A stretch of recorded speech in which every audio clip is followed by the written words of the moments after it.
Hello, everyone, and welcome back to the Common Sense Crypto channel. As with you always, this is Rich doing another video today on XRP. So I hope you're all having a wonderful day today, wherever you are in this great world. We're gonna talk about XRP. And once again, this is the one-day chart. We're sitting here at $2.82. XRP is gradually going upward right now. And if you look at the 1-month chart, back here on August 2nd, we touched $2.75. We just came back down to $2.78. I see people saying the bottom is now in. That was the double bottom we were looking for. Other people are saying expect a very bloody September. You know, we got to see where this market goes from here. You know, anything can happen. Some bullish event could play out, sending this market skyrocketing. You know, everybody's really negative right now because if you look at the price of XRP, we are just going up and down, waiting for the next major move upward. Once that happens, everybody will be saying, I told you this was the moment we've been waiting for. Because nobody could call this market 100%. And look at Bitcoin back above 109K. Last week, everybody was saying, here goes Bitcoin back down under $100,000. I just want to see Bitcoin start that final ascent. This way we know we are about to see alt season. But I'm always optimistic on where we go from here because with XRP, there's so many catalysts, and it's catalyst upon catalyst that's coming up. And all of it can get us to some crazy price points on this cryptocurrency. In 5 years, everyone will wish they had bought XRP today. You know, it's not even going to take 5 years. Within the next 2 or 3 months, people are going to look back and say, I should have bought that dip. I should have bought this dip. You know, why didn't I buy this dip when this happened? But, you know, that's how it is in crypto. You know, when it's a red day, some people are just like, I'm not going to even buy this dip. I'm just going to do nothing. But people are going to regret not ever buying XRP, knowing what XRP is, what it's built to do, and never getting invested at all. The fact that you bought XRP, that alone put you on the path to financial freedom. XRP price could reach $35 if U.S. banks use XRP for domestic settlements. You know, we already know XRP is going to be used for domestic settlements. Why do you think Ripple has all those money transmitter licenses set up in almost every state? But it's going to go beyond domestic payments. You're going to have bank-to-bank payments. You're going to have the country sending digital dollars, utilizing XRP to take the digital dollar into XRP and coming out on the other end as any other country's currency. It's going to be moving all types of value. That's what's great about XRP. It can move anything of value. But like I said, it's not just going to be bank-to-bank payments or domestic payments. It's also going to be micropayments. Take a listen to David Schwartz right here. The same is true of ILP. We can innovate both below it and above it. But the main point that I want to make is that ILP is a micropayment technology. Over 1 billion ILP payments in 2018. And there's a reason that's important. You can do everything with a micropayment. Micropayments are kind of like packets. If you think about the way the internet works, it sends a packet to its destination with the best effort. ILP does the same thing. The smarts are at the endpoints. And the same thing is true with ILP. So if I want to send somebody $100, I can just sort of start streaming money at them. And when it gets to $100, I can stop. And that is better for a number of reasons. If you're going to make a payment in one shot, you need to get a quote. But do you get a free quote or do you pay for the quote? If you get a free quote, it's going to be a terrible quote because you've got a free option. If you're going to pay for the quote, how many quotes do you pay for? Do you just pay for one and then take it? Do you pay for 5 quotes and only take one of them? When you stream micropayments, when you make payments by micropayments, you can stream that payment through multiple forwarders, and those individual forwarders can stream that payment through multiple forwarders, and you can take advantage of that best path. And if the path is really good, you can stream money faster. And if the path is really bad, you can stream money more slowly. And the net effect is that you can manage a payment as a series of micropayments. And I know that sounds kind of crazy to you guys today, but if we lived in the circuit switch days of telecom, packet switch, like sending a telephone call over packet switching would sound just as crazy, but it's just as innovative.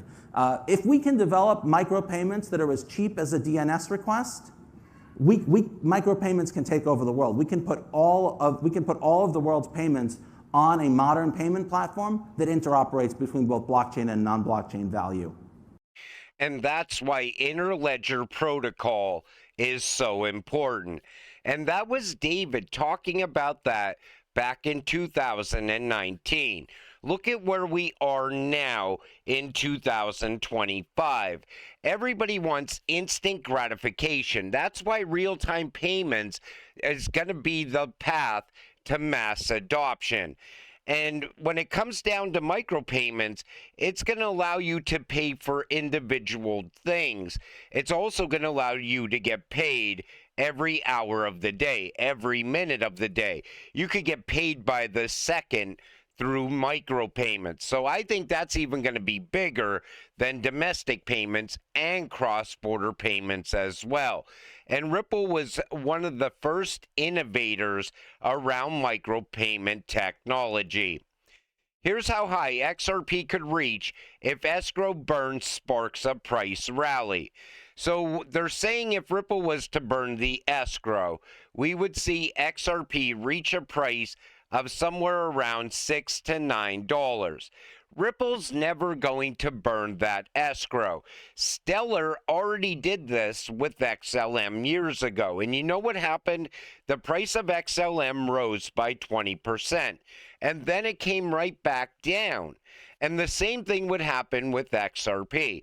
People think that if Ripple burns the Escrow, that we're going to $100,000 per XRP. It doesn't work that way, and it wouldn't work that way. That's why there's a better chance of this happening. Pundit points to XRP and Ripple Escrow as White House confirms plans to expand stakes in private firms.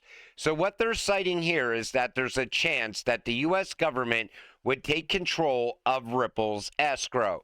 That's not going to happen either, but there is a better chance of this happening than the Escrow being burned. Ripple uses that Escrow strategically. They use it to make acquisitions. They use it to add more utility to XRP all the time. Now, me personally, my thoughts are this. I think some of that Escrow is going to end up in the hands of the U.S. government, so they could utilize it to move RLUSD or whatever other digital dollar they choose to utilize in the future. But I think the IMF will get some, the ECB will get some, other central banks will get some, and I think that's going to happen over time. Or Ripple will just become the central bank of all central banks. They will hold the liquidity pool, and all the banks can transact through the XRP ledger.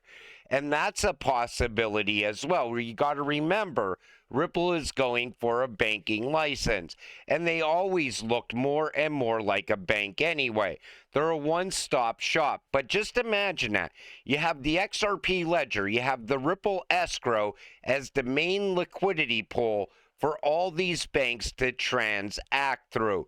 This way, those banks don't even have to hold the XRP, but that XRP would be locked away anyway, and it would be out of circulation for a very long period of time. And that is a possibility we might see. Analyst warns the era of explosive crypto gains may be over. So now people are citing, forget about those 50X or 100X profits, because today's cycle is looking more like a 2X to a 6X. With Bitcoin, you're lucky if you get a 2X from here. But I still believe there's that a cryptocurrency like XRP, it's going to pull 100X plus over time. Same thing with most of these utility-driven cryptocurrencies.